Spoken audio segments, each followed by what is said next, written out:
Welcome to Sweet Life Beat Life. We hope this video helps. You start by opening Excel and heading straight to Page Layout. This is where Theme controls live. Click Themes to see built-in sets, and use colors, fonts, and effects to preview how each element changes. Why do this first? Because picking a base theme changes styles across the workbook instantly, saving manual edits. Once you see a candidate, make sure to save a copy of the file so you can experiment without losing your original formatting. Now customize the components that make a theme yours: colors, fonts, and effects. You click Colors to assign specific hex or preset colors for text, accents, and backgrounds so charts and tables match. Then adjust fonts to set a heading and body pair for readability and branding. Finally, tweak effects to harmonize shadows and line styles across shapes and smart art.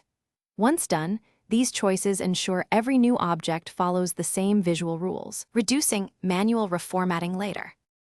Finish by saving and applying the theme so it's repeatable.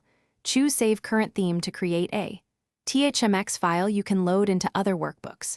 To apply it elsewhere, use Theme's right arrow browse for themes and select that file. Make sure to check cell styles and conditional formatting after applying, because existing overrides can conflict. If colors or fonts look wrong, reset styles or clear direct formatting. That usually resolves remnants of previous formatting that block the theme from showing correctly. Thanks for watching.